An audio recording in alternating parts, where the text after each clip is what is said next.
रात गहरी थी। हस्तिनापुर सो रहा था। महल की ऊंची ऊंची दीवारों पर दीपक जल रहे थे, पर उनका प्रकाश ठंडा था, जैसे उनमें भी जीवन शेष न हो। हवा में एक अजीब बेचैनी तैर रही थी।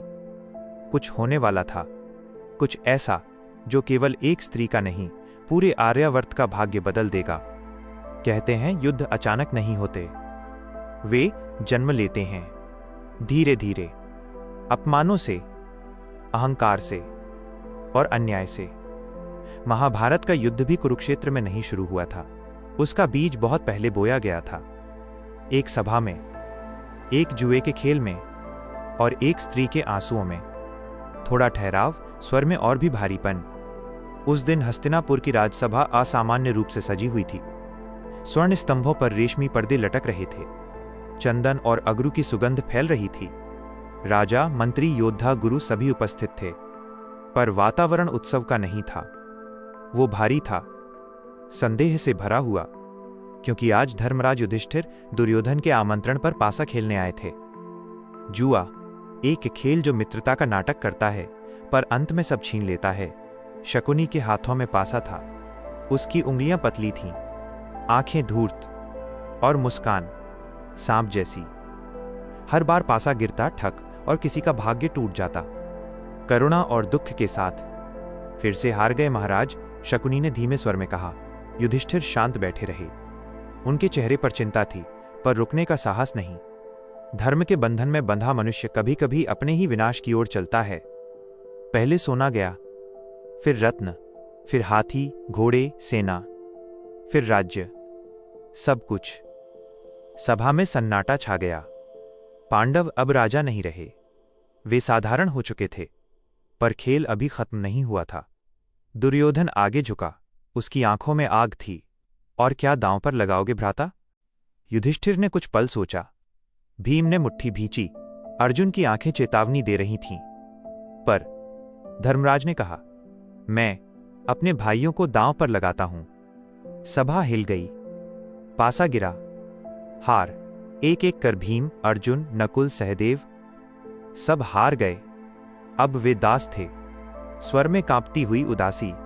दुर्योधन की मुस्कान और गहरी हो गई। अब क्या बचा है तुम्हारे पास धर्मराज? युधिष्ठिर की आवाज कांपी, पर उन्होंने कहा, मेरे पास द्रौपदी है। सभा में जैसे वज्र गिरा। भीम गरज उठे, भैया यह क्या कह रहे हो? पर देर हो चुकी थी। पासा फिर गिरा। ठक। हार।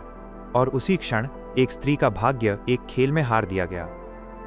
द्रौपदी, पांचाल की राजकुमारी, अग्नि से उत्पन्न, अग्नि जैसी तेजस्वी, जिसकी आंखों में स्वाभिमान जलता था, जो किसी के सामने झुकना नहीं जानती थी।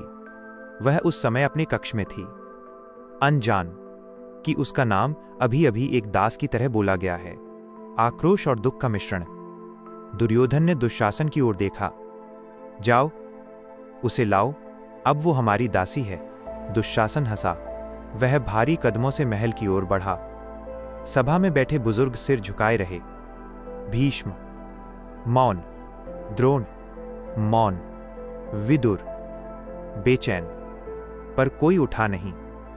कभी कभी अन्याय तलवार से नहीं, मौन से जीतता है। द्रौपदी ने दरवाजे पर आहट सुनी। कौन? चलो, तुम्हें सभा में बुलाया है। सभा में? क्यों? तुम्हारे पति तुम्हें हार चुके हैं। कुछ क्षणों तक समय रुक गया। क्या कहा तुमने? उसकी आवाज बर्फ जैसी ठंडी थी। दुशासन ने उसका हाथ पकड़ लिया। अब तुम दासी हो। द्रौपदी ने हाथ छुड़ाया। जाकर पूछो, जिसने पहले स्वयं को हार दिया, क्या उसे अधिकार था मुझे दांव पर लगाने का? उसकी आंखों में अग्नि थी, पर दुशासन ने नहीं सुना। वो उसे खींचता हुआ सभा की ओर ले गया। लंबा गलियारा, दीपकों की टिमटिमाती रोशनी, घसीटते कदमों की आवाज और एक रानी का अपमान। उसके केश बिखर गए, आंचल खिसक गया, पर उसकी दृष्टि अब भी झुकी नहीं थी। अंतिम पंक्तियां धीमी और गंभीर।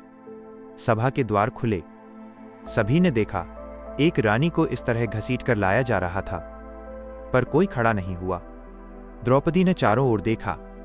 पति मौन, गुरु मौन, राजा मौन और शत्रु हंस रहे थे। उसी क्षण उसके भीतर कुछ टूट गया और कुछ जन्मा। अग्नि, ऐसी अग्नि जो वर्षों बाद पूरे कुरुक्षेत्र को जला देगी। वो सभा के बीच खड़ी हुई, उसकी आवाज गूंजी, उत्तर दो, क्या धर्मराज को अधिकार था मुझे दांव पर लगाने का? सन्नाटा।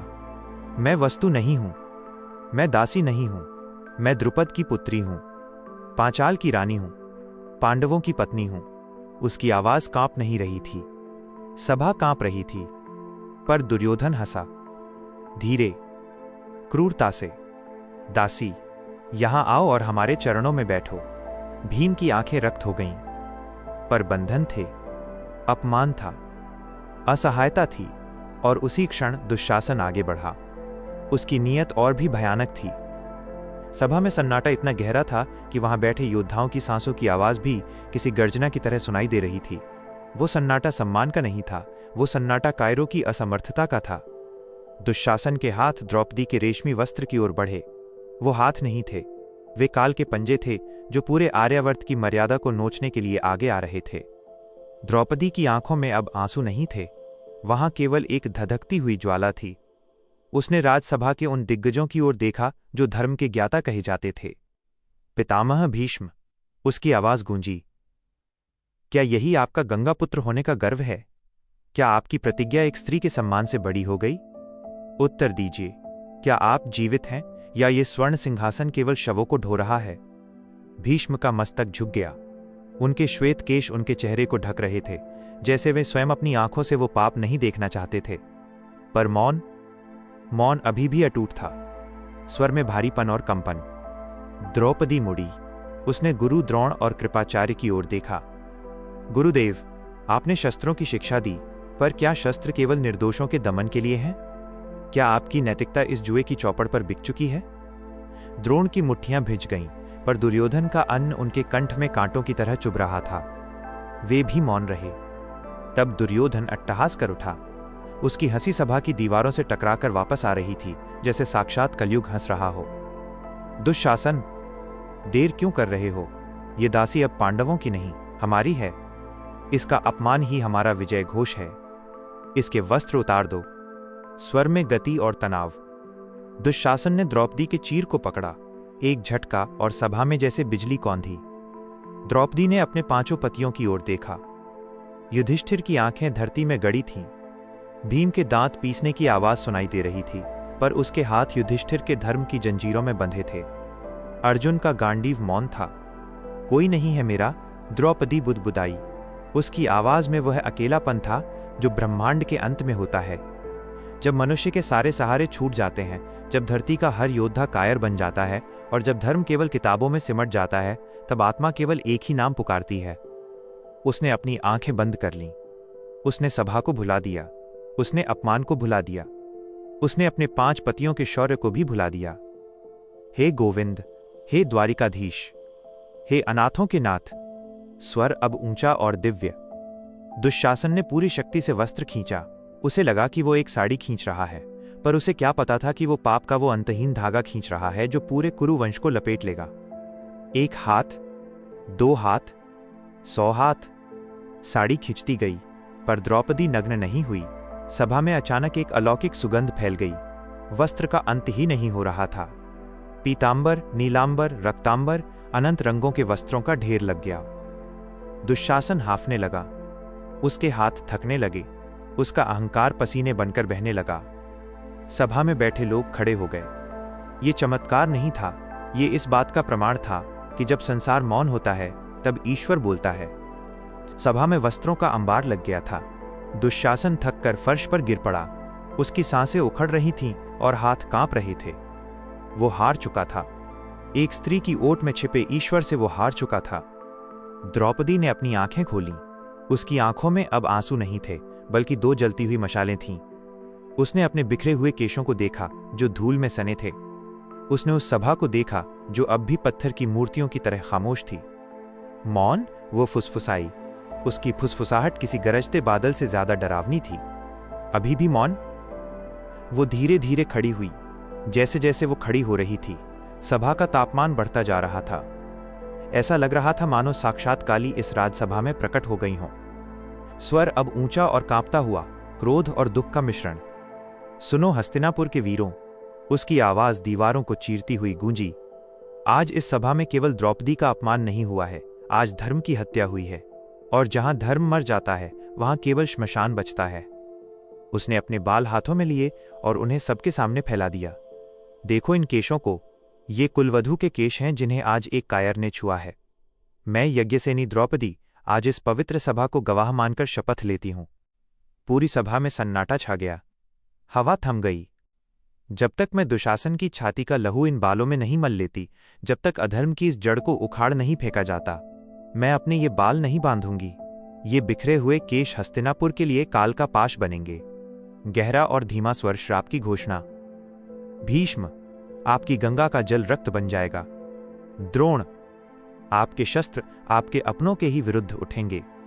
और दुर्योधन, तूने अपनी जंघा पर बैठने का संकेत दिया था ना, याद रख, वही जंघा एक दिन रणभूमि में चूर चूर की जाएगी और तू गिद्धों का भोजन बनेगा।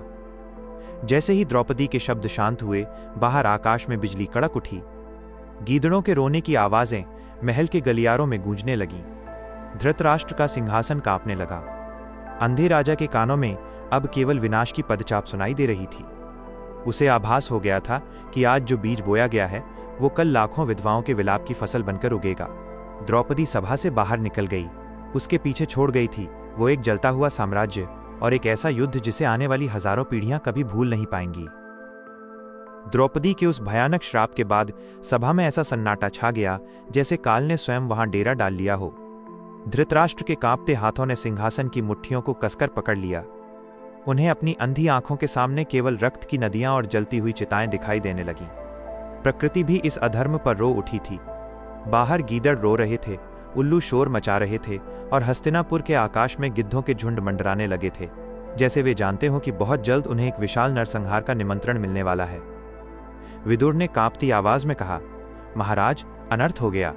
कुलवधू के आंसू हस्तिनापुर की नींव को गला देंगे। ये मौन जो इस सभा ने ओढ़ा है, ये आने वाले विनाश की घोषणा है। पर दुर्योधन के अहंकार की दीवार अभी टूटी नहीं थी। उसने अपनी जंघा पर हाथ ठोकते हुए भीम की ओर देखा और एक बार फिर अट्टहास किया। वो हंसी नहीं थी, वो साक्षात मृत्यु की आहट थी। भीमसेन, जो अब तक धर्मराज की आज्ञा के पाश में बंधे थे, अचानक एक घायल सिंह की तरह गरज उठे। उनकी गर्जना से सभा के स्वर्ण स्तंभ थर्राने लगे और दीवारों पर टंगे ढाल तलवारें जमीन पर गिर पड़ीं। भीम ने आकाश की ओर हाथ उठाकर सौगंध ली, सुनो ओ हस्तिनापुर के सभासदों, यदि मैं इस भरी सभा में दुशासन की छाती को फाड़कर उसका रक्त न पी जाऊं तो मुझे मेरे पूर्वजों के लोक में स्थान न मिले। और दुर्योधन, जिस जंघा का तूने प्रदर्शन किया है उसे मैं अपनी गदा से मिट्टी में न मिला दूं तो मैं पांडु का पुत्र नहीं। अर्जुन की आंखें अंगारे की तरह लाल हो चुकी थीं। उसने अपने गांडीव की प्रत्यंचा चढ़ाई और उसकी टंकार से पूरी सभा का हृदय बैठ गया। अर्जुन ने शांत पर स्थिर स्वर में कहा, आज से 13वें वर्ष में कुरुवंश का सूर्य अस्त होगा। मैं प्रतिज्ञा करता हूं कि कर्ण और इस अधर्म का साथ देने वाले हर योद्धा का अंत मेरे बाणों से होगा। आर्यावर्त की धरती इस पाप का बोझ अब और नहीं सहेगी। नकुल और सहदेव ने भी अपनी अपनी तलवारें खींच लीं। पांचों पांडव अब दास नहीं, साक्षात यमराज के दूत लग रहे थे। पर युधिष्ठिर, वे अभी भी सिर झुकाए खड़े थे। उनके लिए हार केवल राज्य की नहीं थी, उनके लिए हार सत्य और मर्यादा की थी। वे जानते थे कि आज जो मर्यादा टूटी है उसे जोड़ने के लिए पूरे भारतवर्ष को लहू से नहाना होगा। द्रौपदी सभा से बाहर निकल रही थी। उसके खुले केश हवा में नागिन की तरह लहरा रहे थे। वो मुड़ी और एक अंतिम बार भीष्म की ओर देखा। उसकी उस एक दृष्टि ने पितामह को भीतर तक छलनी कर दिया।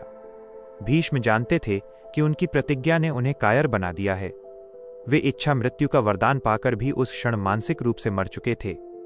जैसे ही पांडव और द्रौपदी राजसभा की सीढ़ियां उतरकर बाहर निकले, हस्तिनापुर की प्रजा सड़कों पर खामोश खड़ी थी। लोगों की आंखों में खौफ था। वे देख रहे थे कि उनके राजा और राजकुमार अब वनवास की ओर जा रहे हैं। रानी द्रौपदी का बिखरा हुआ आंचल और धूल से सने बाल चिल्ला चिल्ला कर न्याय मांग रहे थे। महल के भीतर गांधारी ने धृतराष्ट्र के पास जाकर उनसे विनती की, स्वामी, अभी भी समय है, रोक लीजिए इस विनाश को। पांडवों को उनका हक लौटा दीजिए, वरना ये आग हमारे सुपुत्रों को भस्म कर देगी। धृतराष्ट्र ने सुना, पर मोह का अंधकार उनकी आंखों की पट्टी से भी ज्यादा गहरा था। उन्होंने कुछ नहीं कहा। उधर शकुनी की उंगलियां अब भी उन पासों पर फिर रही थीं।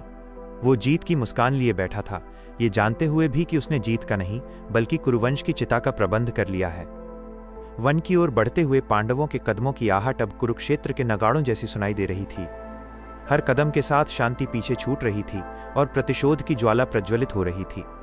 द्रौपदी ने पीछे मुड़कर हस्तिनापुर के वैभवशाली महलों को देखा और मन ही मन कहा, तैयार रहना हस्तिनापुर, जब मैं अगली बार लौटूंगी तो तुम्हारे ये स्वर्ण द्वार राख बन चुके होंगे और तुम्हारी गलियां रक्त से सजी होंगी। यहीं से शुरू हुआ वो इंतजार जो 13 वर्षों तक प्रतिशोध की अग्नि को सुलगाता रहा। वह इंतजार जिसने 5 शांतिप्रिय भाइयों को काल का अवतार बना दिया। के वनवास का मार्ग धूल और आंसुओं से भरा था, लेकिन द्रौपदी के हृदय में केवल प्रतिशोध की ज्वाला धधक रही थी। वो वन के सूखे पत्तों पर नहीं बल्कि अपने अपमान की कटीली यादों पर चल रही थी। रात के सन्नाटे में जब पांडव थक कर सो जाते, द्रौपदी की आंखें खुली रहती थीं। वो अपने बिखरे हुए केशों को देखती और उसे राजसभा में दुर्योधन का वो अट्टहास सुनाई देता। उसे भीष्म का मौन कचोटता और धृतराष्ट्र की कायरता पर क्रोध आता। एक दिन वन के उस गहरे सन्नाटे को चीरते हुए द्वारिकाधीश श्री कृष्ण वहां पहुंचे। कृष्ण को देखते ही द्रौपदी के संयम का बांध टूट गया। वह उनके चरणों में गिरकर फूट फूट कर रोने लगी। उसके आंसू कृष्ण के पीतांबर को भिगो रहे थे। उसने अपने वही बिखरे हुए केश कृष्ण के सामने फैला दिए और रुंधे हुए स्वर में पूछा, हे सखा, क्या इस आर्यावर्त में न्याय जीवित है? क्या एक स्त्री का मान जुए की चौपड़ पर हारने के लिए है? कहाँ था तुम्हारा सुदर्शन चक्र जब दुशासन मेरी साड़ी खींच रहा था? कहाँ थे तुम जब पांचाली को दासी कहकर पुकारा जा रहा था? कृष्ण का चेहरा गंभीर था। उनकी आंखों में वो चिरपरिचित मुस्कान नहीं थी। उन्होंने द्रौपदी के सिर पर हाथ रखा और अत्यंत शांत परंतु वज्र जैसी कठोर वाणी में कहा, हे पांचाली, शांत हो जाओ। तुम्हारे ये आंसू व्यर्थ नहीं जाएंगे। तुमने जो अपमान सहा है वो केवल तुम्हारा नहीं बल्कि इस सृष्टि के हर उस मूल्य का अपमान है जिसके लिए धर्म खड़ा होता है। मैं तुम्हें वचन देता हूं, आकाश गिर सकता है, हिमालय अपनी जगह छोड़ सकता है, समुद्र सूख सकता है, किंतु कृष्ण का वचन कभी झूठा नहीं होगा। कृष्ण ने सभा में उपस्थित उन सभी महारथियों की ओर संकेत करते हुए कहा, जिन्होंने तुम्हारा अपमान किया और जिन्होंने मौन रहकर उस अपमान को होने दिया, वे सभी काल के गाल में समाएंगे। कुरुक्षेत्र की मिट्टी उन अधर्मियों के रक्त से प्यास बुझाएगी। तुम अपने इन केशों को देख रही हो द्रौपदी, इन्हें संवारने का समय आएगा, पर तब जब दुशासन की छाती का रक्त तुम्हारे हाथों में होगा। ये युद्ध अब टाला नहीं जा सकता। ये श्राप जो तुमने दिया है वो केवल शब्द नहीं है, वो नियति की लिखावट है। द्रौपदी ने कृष्ण की आंखों में देखा और उसे वहां साक्षात प्रलय के दर्शन हुए। कृष्ण ने पांडवों की ओर मुड़कर उन्हें उनके क्षत्रिय धर्म की याद दिलाई। उन्होंने कहा कि शांति की बातें कायरों के मुख से अच्छी लगती हैं, वीरों के मुख से केवल न्याय की हुंकार शोभा देती है। द्रौपदी का वह श्राप अब एक व्यक्तिगत प्रतिशोध से ऊपर उठकर धर्म स्थापना का आधार बन चुका था। वनवास के हर बीतते दिन के साथ द्रौपदी का क्रोध कम होने के बजाय और भी गहरा होता गया। उसने राजसी सुखों का त्याग कर दिया था। वो नंगे पैर चलती, पत्थरों पर सोती और हर क्षण उस दिन की प्रतीक्षा करती जब हस्तिनापुर के सिंहासन को उसकी गलती का एहसास कराया जाएगा। वो श्राप अब एक अदृश्य सेना बन चुका था जो धीरे धीरे कौरवों के भाग्य को निगल रहा था। उधर हस्तिनापुर में दुर्योधन को रात में बुरे सपने आने लगे थे। उसे महसूस होता था कि द्रौपदी के वे बिखरे हुए बाल उसके गले का फंदा बनते जा रहे हैं।